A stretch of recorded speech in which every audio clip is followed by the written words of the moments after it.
ঠিকাদাররা সেই রক্তকে বিনষ্ট করেছে, আমাদের দেশের সংস্কৃতিকে ধ্বংস করেছে, আমাদের দেশের সকল প্রতিষ্ঠানগুলোকে ভেঙে চুরমার করে দিয়েছে, আমাদের আলেম ওলামাদেরকে হত্যা করেছে।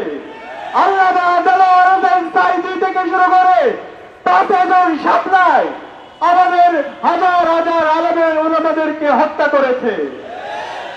5 জুলাই 36 জুলাই 2024 সালের জুলাই বিপ্লবের মাধ্যমে আমাদের শহীদদের আত্মত্যাগের মাধ্যমে আজকে আমরা নতুন বাংলাদেশ পেয়েছি।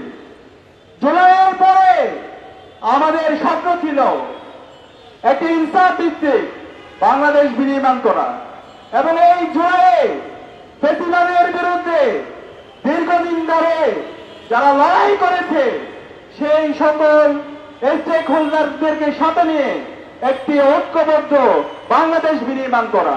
কিন্তু আমরা দেখতে পেয়েছি জুলাইয়ের কিছু ঠিকাদাররা সেই রক্তকে বিনষ্ট করেছে।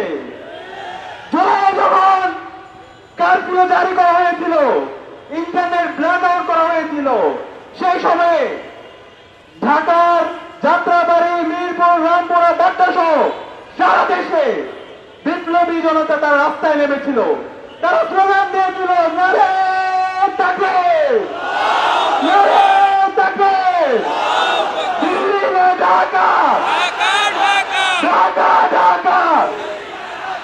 তারা দিল্লির দাদাগিরির বিরুদ্ধে এবং আল্লাহর সার্বভৌমত্বের পক্ষে তারা স্লোগান দিয়েছিল, আজাদির পক্ষে স্লোগান দিয়েছিল। আমরা দেখতে পেয়েছি আমাদের যাত্রাবাড়িতে আমাদের কওমি এবং আলিয়া মাদ্রাসার শত শত শিক্ষার্থী তারা শহীদ হয়েছে। সাভারে আমাদের শত শত শ্রমিকরা তারা জীবন দিয়েছে। এবং 18 জুলাই যেদিন ঢাকা বিশ্ববিদ্যালয় যখন বন্ধ ঘোষণা করা হয়, আমাদের প্রাইভেট বিশ্ববিদ্যালয়ের ভাই বোনরা আবু সাঈদের মতো তাদের দুই হাতকে প্রসারিত করে তারা রাস্তায় নেমে তাদের জীবন দিয়েছিল। এবং শহরের মধ্যবিত্ত শ্রেণী এবং এলিটরা তারা রাস্তায় নেমে এই ফ্যাসিবাদের বিরুদ্ধে তারা তাদের জীবনকে উৎসর্গ করেছিল।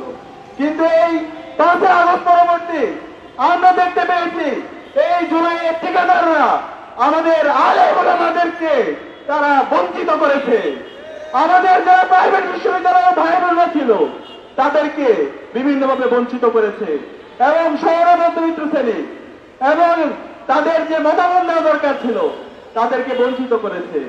এবং এর মাধ্যমে একটি অনৈক্য তৈরি হয়েছে। এবং যে অন্তর্বর্তীকালীন সরকার গঠিত হয়েছে, আজকে 9 মাস পরেও শহীদ পরিবারদেরকে সাথে নিয়ে শাহবাগে আমাদেরকে বিচারের দাবিতে নামতে হচ্ছে। এই চাইতে লজ্জা আর কি হতে পারে? অন্তর্বর্তীকালীন সরকারের উপদেষ্টাদেরকে বলতে চাই, আপনারা যদি দায়িত্ব পালন করতে না পারেন আপনারা পদত্যাগ করুন।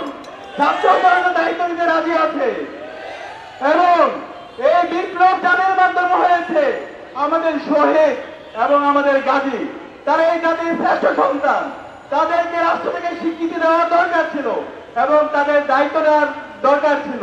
কিন্তু আমরা এখন পর্যন্ত আমাদের শহীদ পরিবারগুলোকে রাস্তা রাস্তায় ঘুরতে দেখছি।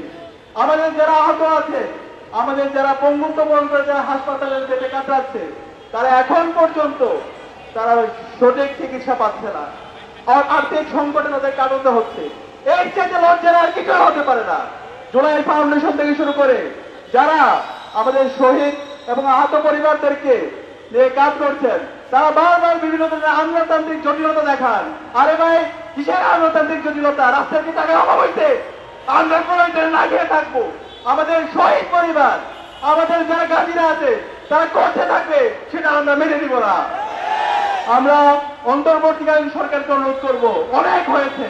আমাদের যে মেজর দাবি ছিল খুনি হাসিনা এবং তার দোসররা গত 16 বছরে বাংলাদেশে যে গণহত্যা চালিয়ে এসেছে এবং জুলাইয়ে যে গণহত্যা এবং শিশু হত্যা করেছে, এই প্রত্যেকটা হত্যাকাণ্ডের বিচার করতে হবে। এবং আমাদের যে প্রতিষ্ঠানগুলো ভেঙে চুরমার হয়ে গেছে সেই প্রতিষ্ঠানকে নতুন ভাবে রিফর্ম করতে হবে। এবং আমি বাংলাদেশের মেজর পলিটিক্যাল পার্টিগুলোকে বলতে চাই, জুলাই পরবর্তী বাংলাদেশে একটি প্রজন্ম তৈরি হয়েছে, তারা আর ফ্যাসিবাদকে ভয় পায় না, তারা প্রতিবাদ করতে শিখে গেছে। তারা কেউ শিবির করে না, ছাত্রদল করে না, জামাত করে না, বিএনপি করে না, কিন্তু তারা সত্যকে সত্য বলতে শিখে গেছে। আপনাদের যদি জুলাই বিপ্লবের যে স্পিড, সেই স্পিড লালন না করেন, শহীদদের সাথে যদি গাদ্দারি করেন, খুনি হাসিনার যে পরিণতি হয়েছিল তার চাইতে খারাপ পরিণতি আপনাদের হবে। সাবধান হয়ে যান। সবাইকে আজকের জুলাই ঐক্য কর্মসূচিতে অংশগ্রহণ করার জন্য আন্তরিক ধন্যবাদ জানাচ্ছি এবং এই ঐক্য যেন আমরা বৈষম্যহীন হিসাব ভিত্তিক বাংলাদেশ বিনির্মাণ করে রাখ পর্যন্ত আমরা যেন জারি রাখতে পারি, সে উদাত্ত আহ্বান জানিয়ে আমি আমার কথা এখানে শেষ করছি। ইনকিলাব জিন্দাবাদ।